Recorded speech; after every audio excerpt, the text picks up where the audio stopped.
Film is a medium that transports. All I have to do is pop myself in front of the TV to watch a movie, and I can just enjoy whatever place the film takes me to.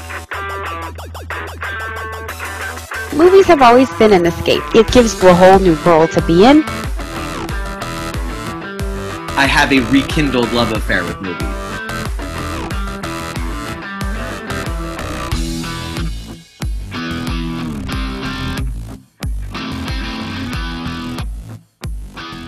Welcome everyone to this episode of Real to Real Talk. I am Sergio Barrera, and it's time once again to talk all things movies. Joining me as always are the other Real to Real Talkers, Paul Britton and Susan Chisholm. Team, we've got movie reviews to do this week. Party on, Wayne. I feel like I missed a cue. In honor of their triumphant return with a Super Bowl commercial. I heard about that. Yeah. I heard about that. Yeah, hey. It's been years since I watched anything to have to do with the oblong ball, so Yeah. I'm not up to speed. So Okay. I too am not a hand egg fan. Hand egg. That's right. well, so here we are. We're all movie fans, that's for sure. And Yes. This week we have several movie reviews that we're going to do. We're going to focus on a new release on HBO Max featuring Denzel Washington, Jared Leto, and Rami Malek, the movie The Little Things, as well as a new Netflix film, The Dig, starring Ray Fiennes and Carey Mulligan. And guys, as we watched these films, I'm curious to know our thoughts because I have a feeling we might be all over the place. I don't know. So, Well, there's one way to find out, and that's to talk about them. absolutely. Yeah. Let's not forget Lily James in The Dig, by the way. Like, Yeah. I do feel like, yeah, we'll talk about it. Oh, yeah. Yes, we will. So here's the thing. I want to just sort of launch right into sort of my assessment because we're also going to be doing two more films during our real quick review segment. Yeah. And so here I am, and I have 4 movies to watch to prepare for this show. I know. And when I came out of it, I was like, okay. Did anyone feel similar? Yeah. Yes. It was. Yep. It was an uninspiring list of 4 movies. Yeah. So let's begin. Yeah. So why don't we go ahead? Since The Little Things has been out the longest, let's go ahead and begin there. Because here's a film that when on paper you look at the cast, you think home run. Denzel Washington. Forget the cast. Like, yes, the cast, and then to add on to it, and there's a serial killer involved. Right. I would be like, oh yeah, I'm in. Right. Sign me up for sure. I mean, I've seen Denzel Washington play the troubled detective, and I've seen Jared Leto play so many different roles. And then, of course, Rami Malek coming off of his, a recent couple of years Oscar win. 3 guys. Oscar winners. Yeah, 3. exactly. And I read an article that described it best. Denzel Washington and Rami Malek played 2 very hapless detectives, and Jared Leto was Jared Leto. So this was, so The Little Things. Let's go ahead and start talking about this movie. This is a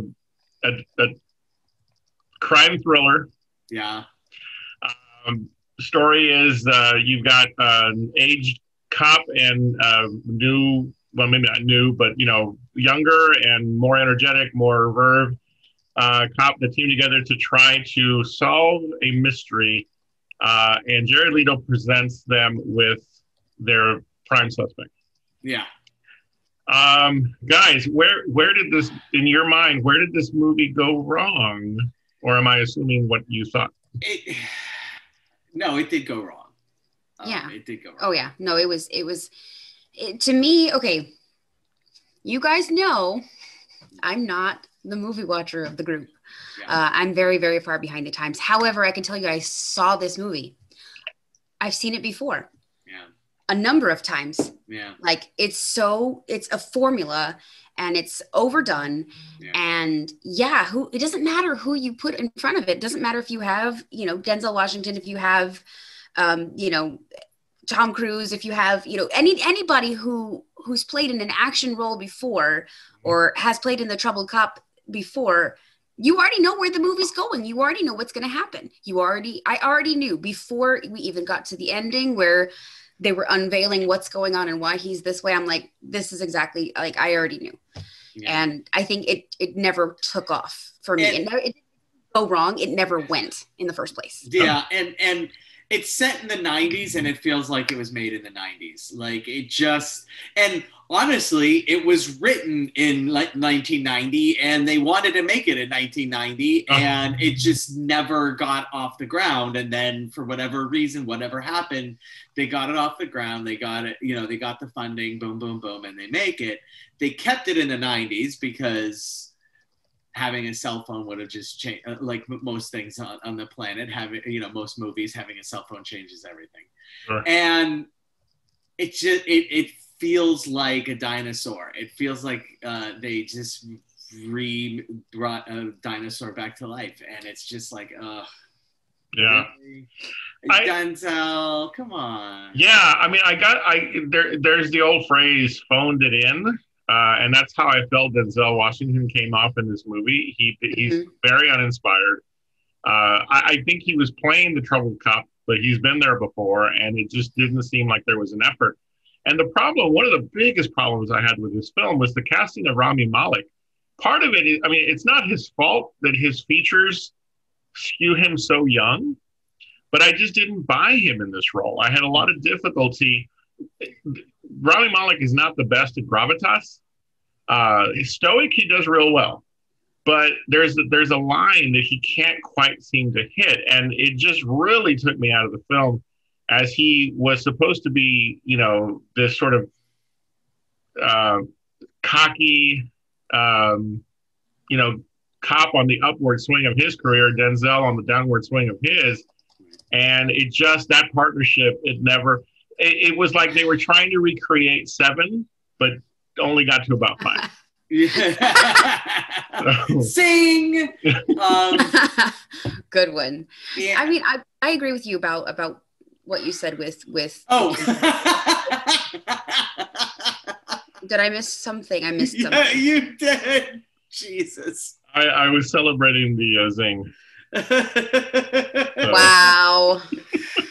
Oh my goodness. All right. Yeah. I found the Zoom filters.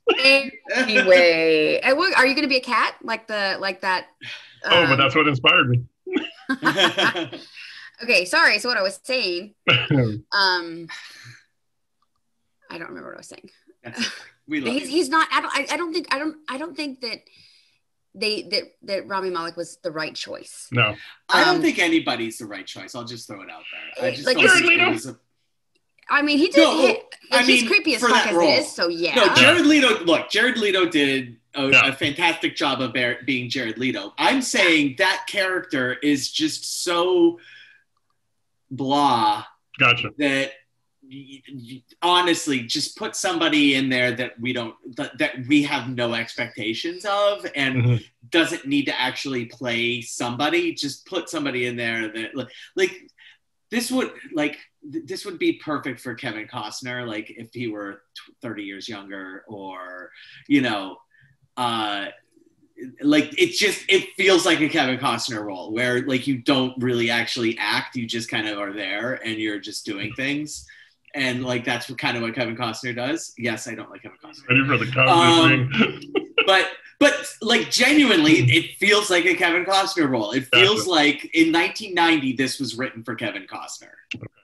You know, like that's who they had in mind for that role. Yeah. And you know,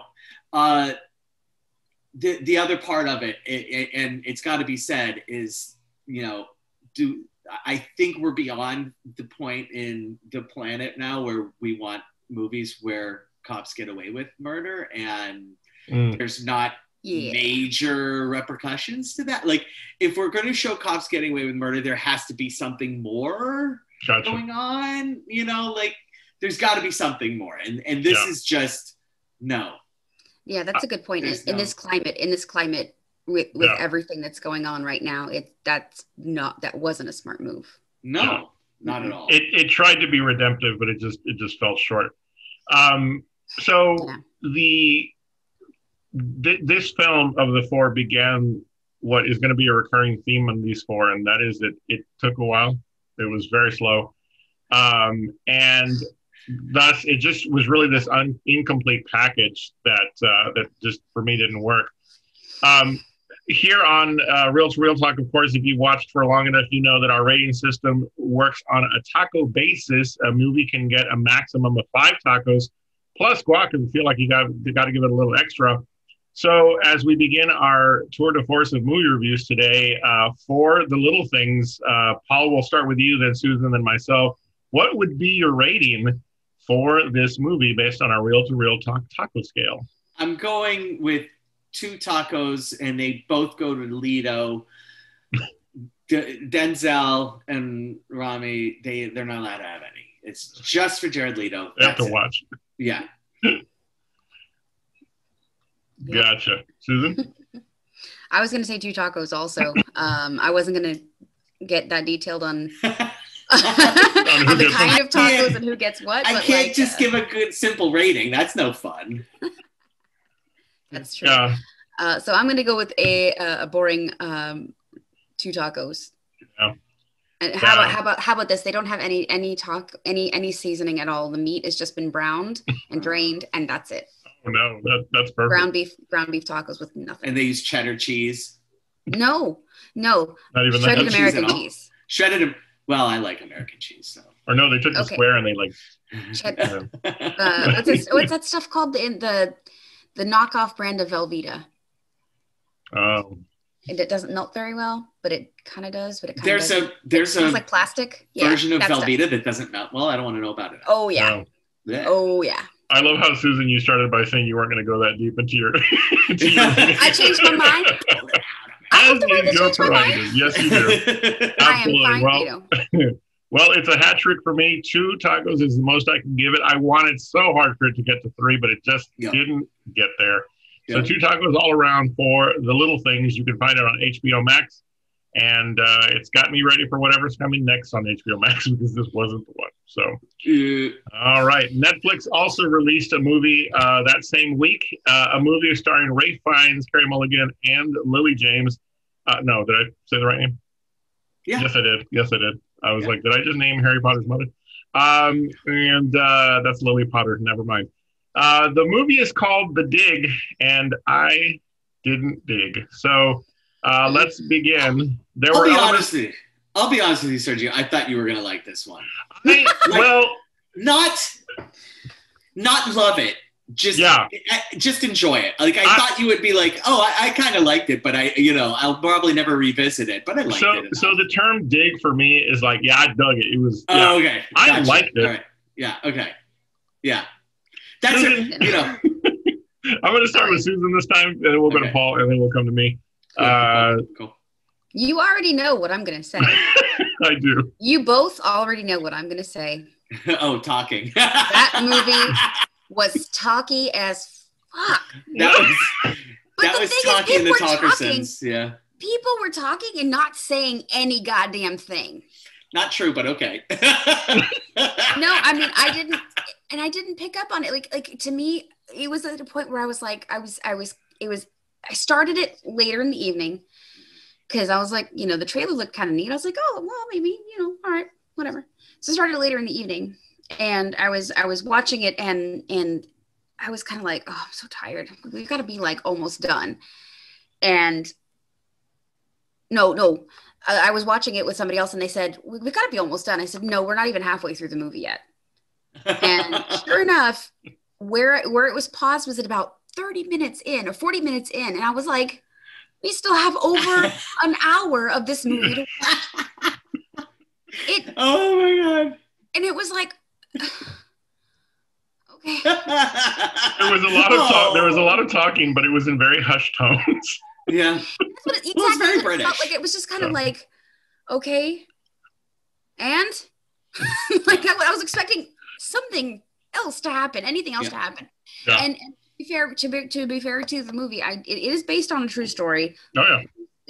Obviously, some things have been changed and stuff like that. So I did a little bit of research into what actually like happened, what the real story was, and I am disappointed to report that pretty much exactly the same thing that happened in the film is what happened in the except for one thing, and so all right, I'm just give me a second, and I'm gonna preface this by saying I have said this before, and I'm going to say it again. I know that I shouldn't be criticizing people for the film they make and regretting that I didn't get the film that I wanted. However, halfway through the friggin' movie, they decide to change it into the Lily James story, which is okay. But I'm conflicted by this because I actually really genuinely liked her character. And I do usually like Lily James. And there are people that aren't Lily James fans. I'm not one of them. I like Lily James. But they changed the story to focus entirely on her. Like, and not even like just a little, like they just changed the story halfway through to focus on Lily James married to a gay dude movie.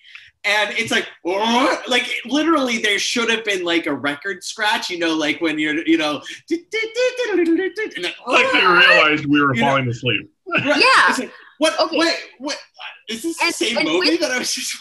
And with that, I was like, he's so not subtle. Like if somebody didn't pick up on it. Yeah. The only thing he wasn't doing was like putting his tongue in the other dude's ear. Like that was the only thing that's like, but there was the beside that, why? Yeah. Right. Why? Because we're talking about it being based on a true story.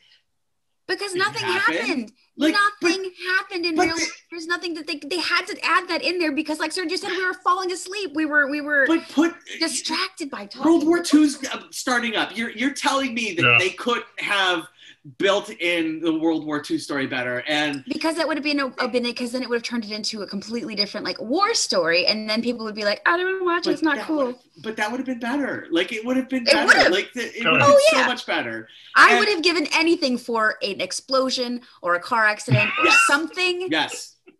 Guns. I'd take a gun. Yeah. Yes. Yeah. And it's just. Because in real life, Lily James and her husband didn't like separate until like 1953. So it's like, I mean, okay, so maybe the dude was closeted or whatever, but like she hung around for 10 years out, it's just whatever. I get, it was just really fucking weird that they did that. It was wedged in, yeah. But yeah. And so I want to go to what you said as we started, and that is that this is literally my wheelhouse of movie. I love these kinds of movies. Right. And I have to say that as it went on, I got more into it. Again, part of it is what a big fan I am of Ray Fiennes. Right. Because he creates such distinctive characters, and this is a role that, let's face it, we don't remember this man from history, not just because his contributions were not recognized until recently, but because if this is the man, then there's not much to remember. Right. And so when you think of it from the perspective of how he's portrayed and the relationships that he develops with Mrs. Pretty and Robert, and there's a story there that is compelling, but it moved at such a slow pace. Yeah. I loved things about the dialogue because, again, there was some story being told. But then you get put into what you guys were just talking about, that storyline, and it's like, it just doesn't feel like it belongs. Yeah, it could have been shorter. And this is one of those movies that suffers from feeling like they've got to fill 2 hours when you really could have shortened that storyline and, just called it a shorter film. The visuals were fantastic. I loved. I haven't been a student of the whole Sutton Hoo excavation history, but I knew of it, and they captured so much of the reality of it, in the way they filmed this movie and so forth. But it was hard to be thrilled by that when you weren't even in a second gear.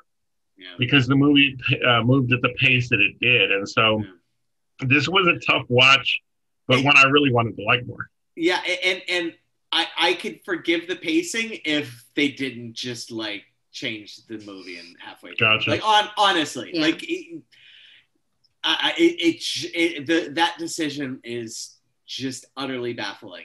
Yeah. Utterly baffling. And Ray Fiennes' character basically vanishes in the second half. Mhm. And it's Yep.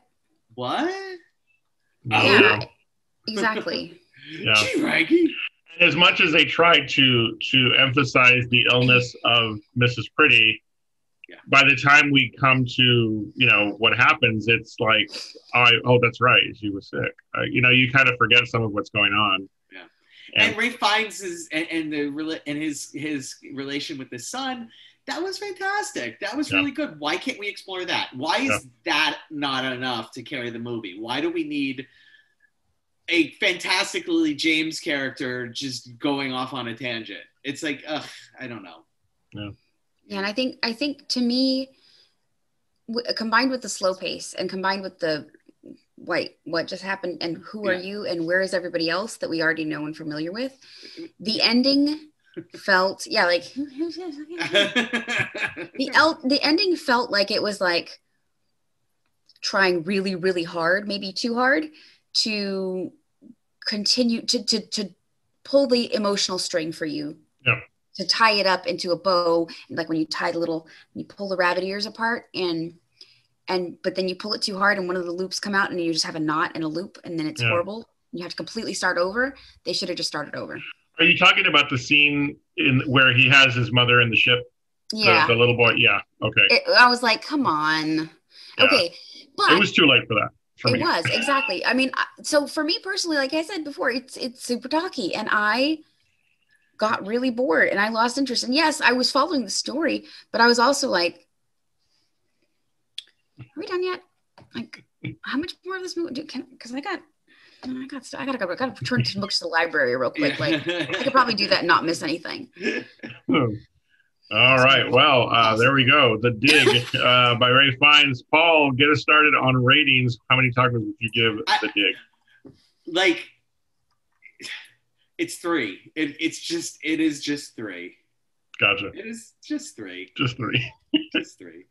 I'm not so mad at you that I'm not going to give you 3, but I'm also annoyed with you that you're not getting the guacamole. Yeah. Yeah, I'm going to agree with that 3 in terms of my thoughts. It just didn't get going, and I wish it had. Susan, what about you? I'm going to say 2 tacos with guac, and the only reason it gets guac is because of Ray Fiennes. Yeah. Yeah. Like if it had been anybody else, it would have been like, fuck, I'm done. I'm just. Yeah. Yeah. Lily James does her part. I am going to agree with that. It's an interesting thing because when you watch the trailer, like Susan said a while ago, it does intrigue you, but then the movie starts, and yeah. So you can catch The Dig on Netflix. So make sure you do. But by the way, I was totally good with the first half of the movie. Like, I was loving the first half of the movie. No lie. It's just when it goes off the rails, that's when it lost me. But that's a whole, Yeah. No, it's understandable. So there you go. You've got our thoughts on both The Little Things and The Dig. When you watch these movies, let us know what you think. You can find us and do so here in the comment section below on YouTube. Make sure you let us know what you think, not just about the show, but of the movies themselves. In addition, don't forget, click that subscribe button and also click the notification bell so you know when our episodes land. My dogs are insisting that you do that. Also, keep in mind, you can find us on Facebook and Instagram to find out what we're watching and what our episodes have been about and will be about. So make sure you follow us there.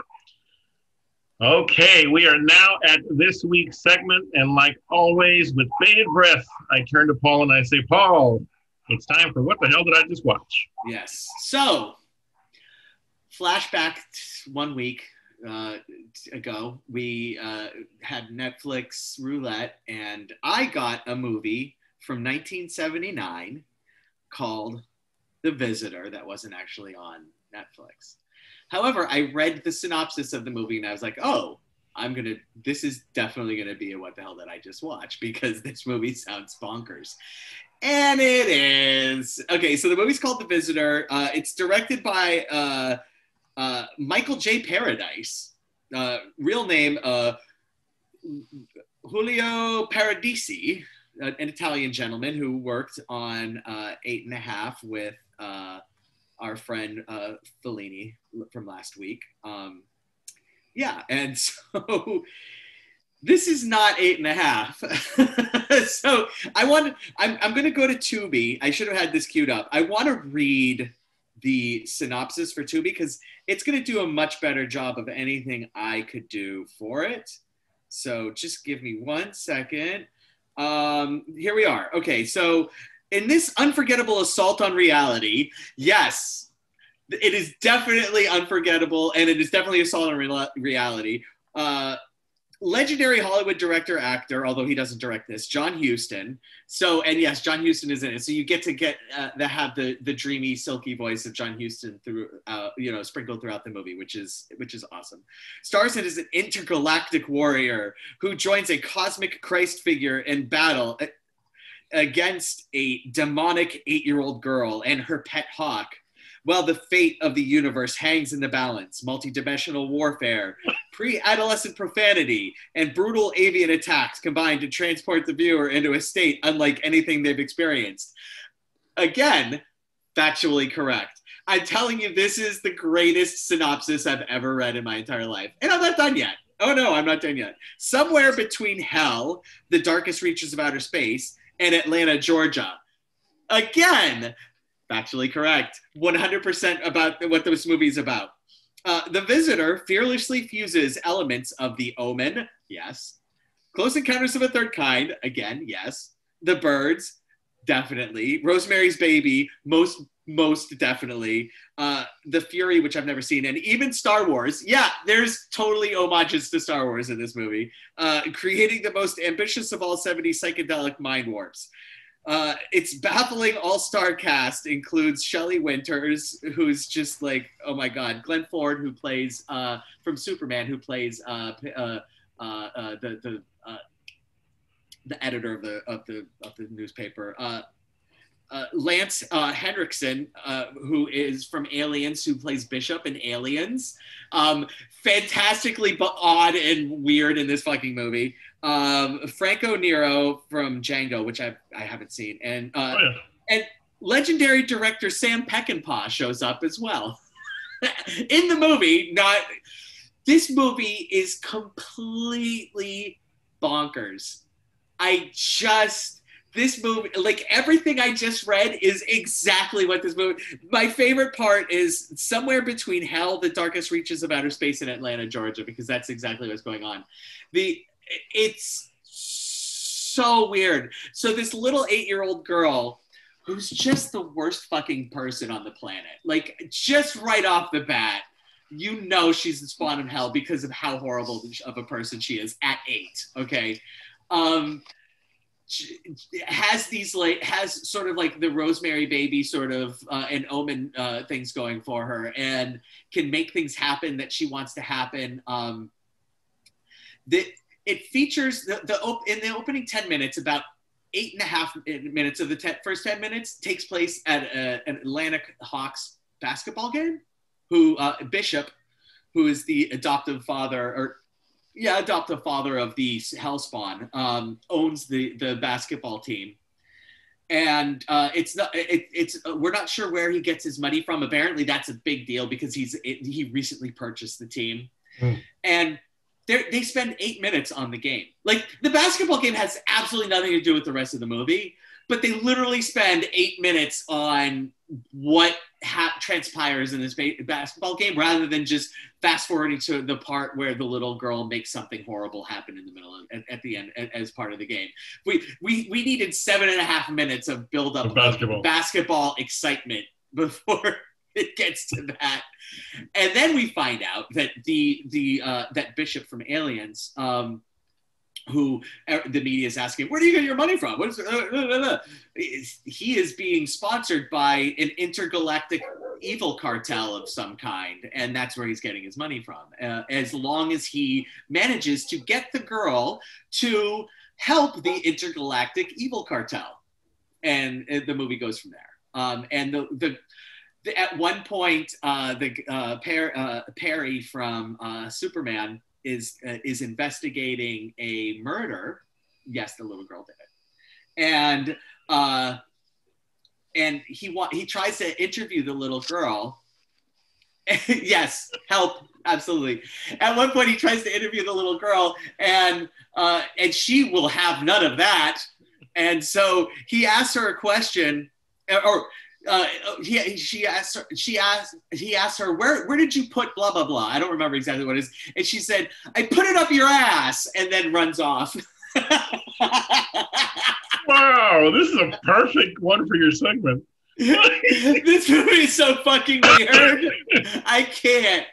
And then like she practically kills her mom. Well, first she paralyzes her and like torments her throughout. And her mom's like the nicest person who just wants her like people to stop being mean to her misunderstood child. And it's just like, what the fuck? I feel like I have to ask you because you gave us the synopsis or the teaser. Yeah. What was the brutal avian attack? Well, she has a pet hawk. Gotcha. And so the weaponized it, didn't she? Well, yeah. So Perry from Superman digs a little too deep into the mystery of the murder, and she sends the hawk after him. And while he's driving, the hawk is attacking his face, and he literally drives for like 5 minutes while this hawk, like he doesn't stop driving. He just keeps driving while this hawk is like eating his eyes. Well, Paul, that's what you do. Really gross. Yeah, it's gruesome. And he's a cop, but driving while blind is totally a cool thing in Atlanta for a cop, I guess. I don't know. It's 1979, so. Whew. Yeah, but John Huston. There you go. The silky smooth tones. John Huston basically plays Obi-Wan Kenobi throughout, and it's great. Yeah. Yeah. Susan, I feel like there's a phrase you want to give us because you've been sort of mouthing it. What the fuck? Yeah. Just totally. That's it. This was me watching. Like, I was so excited when I saw this movie come up on my roulette because, this is good. I was like, this is going to be great. This is just going to be fantastic. And then when it wasn't, I was like, well, I got to do this. I still have to watch this movie because there's no way this is slipping my clutches. No, I am going to watch this. I have to ask you, how long was this film? Yeah, it's about 2 hours. Let me. Wow, 2 hours of that. Well, I mean, 8 minutes of basketball. 148. Oh, okay. So it really could have been 139 because they could have trimmed, 8 minutes, 9 minutes of basketball. And about 3 minutes of bird attack. So apparently. Wow. I'm not complaining about the bird attack. I just think it's weird that the fucking guy was still driving while this bird is clearly going to kill him. I don't know. It's Wow. Yeah. This has been one of your best ones, Paul. I got to tell you. Oh my God. I can't. I had to read the synopsis from Tubi. That, by the way, free on Tubi. Tubi is just a wealth of horrible movies, and I love it. I love it. I love Tubi. Thank you, Tubi. This movie, I'm a more complete person having seen it. Oh, well. No. I'll let you be that more complete person. I can't recommend everyone see this as much as I recommended everyone watch The Apple when I did The Apple. But if you like weird shit from the late 70s, early 80s, this is for you, for sure. I definitely look forward to one day having the What the Hell Did I Just Watch movie festival hosted by Paul Brittany. This one and The Apple are going to be a double feature. Boom. This is what was going on in the late 70s. This is what your grandparents were up to, kids. A lot of cocaine. Understand them now. So much fucking cocaine that they had so much extra money to make movies like this. Here you go. Enjoy. Man, controlled by intergalactic cartels. Yes. All right. Well, it is always a fun time when we get to find out what the hell Paul watched. So make sure you join us week to week. You can also catch back episodes and just fast forward till you find his segments. You'll always be entertained. So, Paul, thank you as always. And we look forward to next week. Yeah. It's time now for Susan Finally Saw. Susan, I hope you found something that made up for some of what you had to watch this week. How can I even possibly follow that? I mean, really. There's no way. I'm sorry. That film sounded better than 13th Warrior. So. Yeah, well, almost. Almost as bad.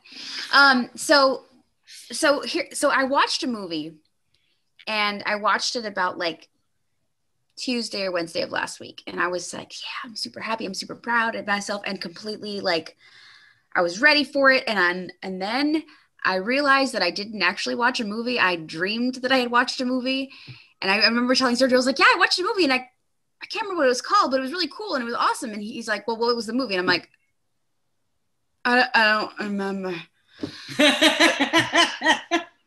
So I ended up watching something. It was on my list, and I remember having been told about it by somebody.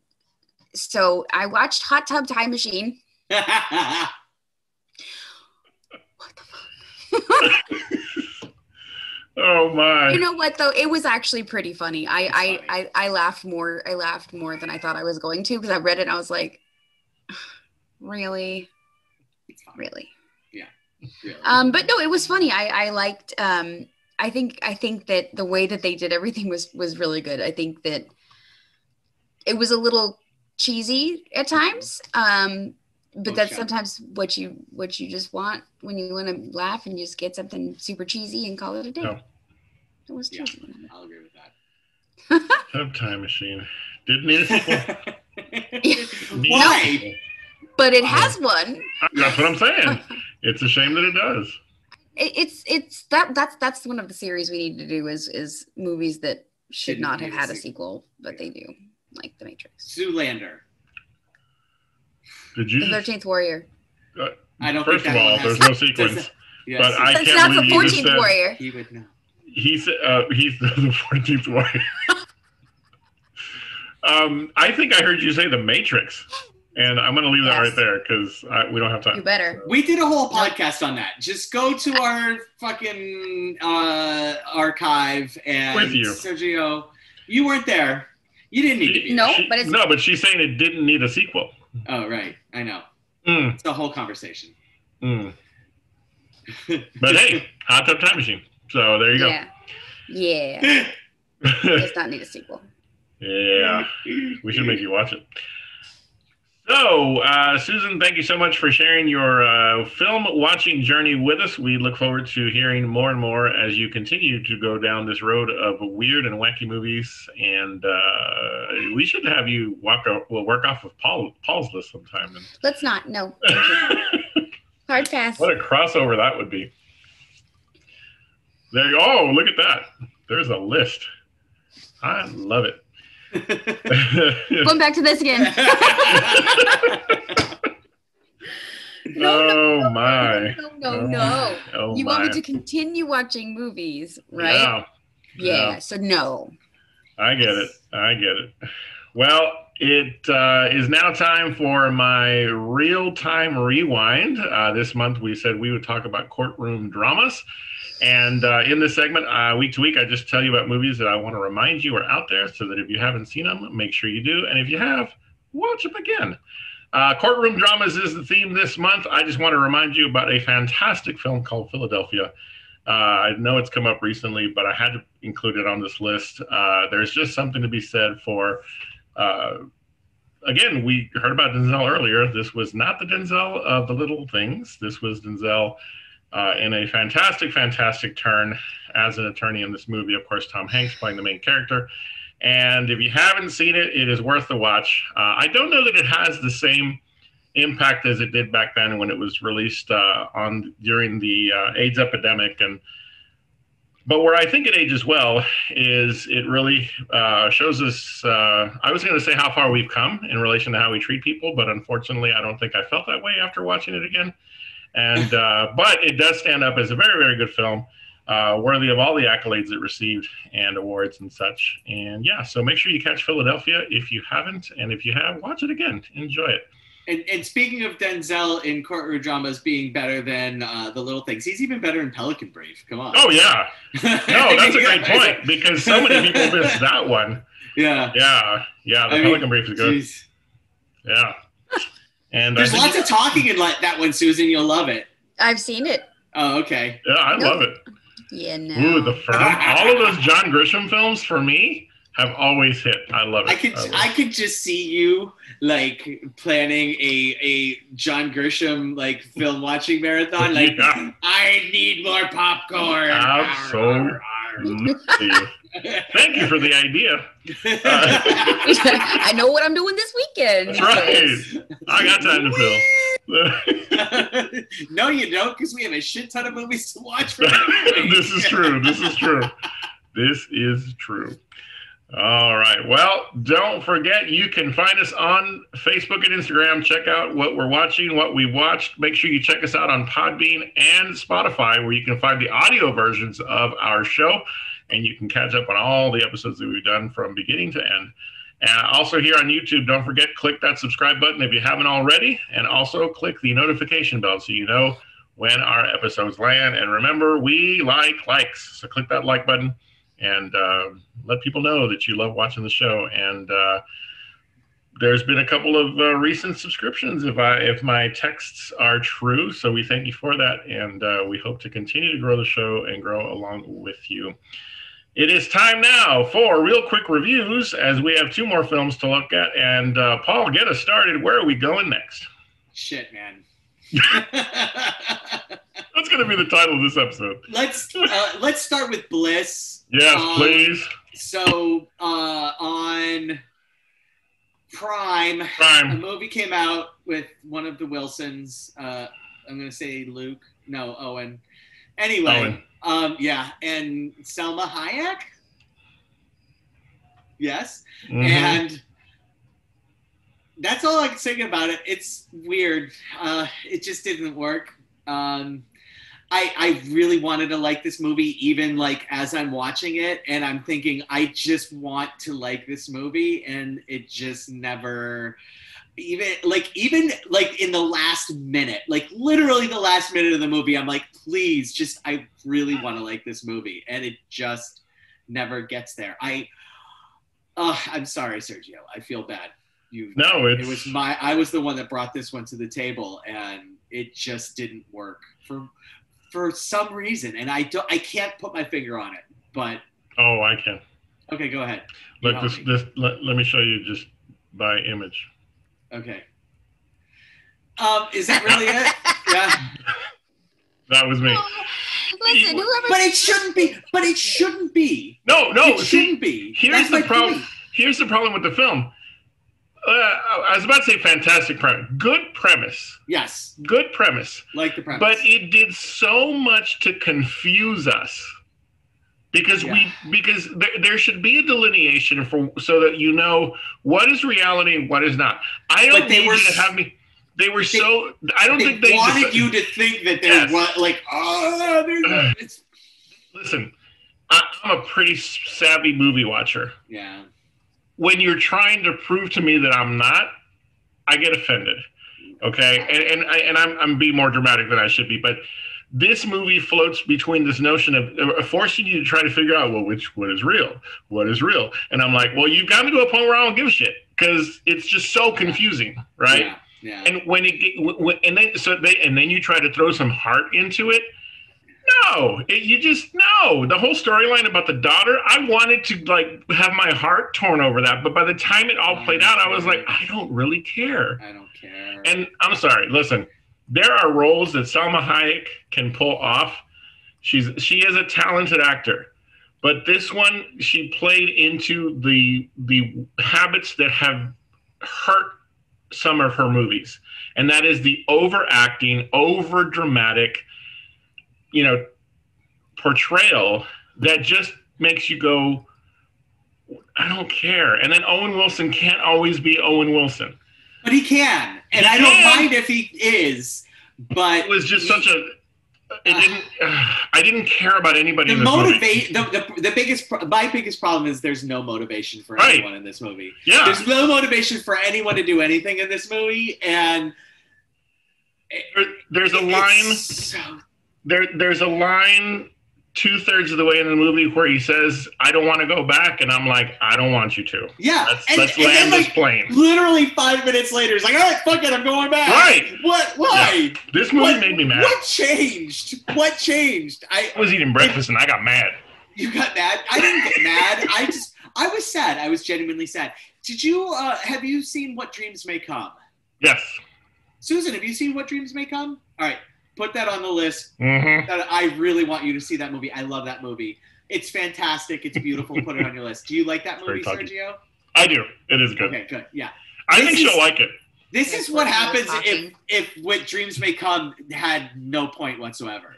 Like, it's like this would have been the demise of. Yeah. Yeah. God, it could have. I really wanted to like this movie. I just didn't at all. I feel like we've already given it too much attention. Too much. Let's move on to the next one, which we're going to give way too much attention to also. Really good to So, yeah. All right. So that brings us to our other real quick review, which is the movie Below Zero. It is a movie out of Spain, and that's no excuse. You knew why I chose this film. The trailer sucked me in. Oh, yeah. The reverse heist. I'm in. Yeah. Yeah. I'm totally in. And then the fucking guy changes a tire, and I'm out. Oh.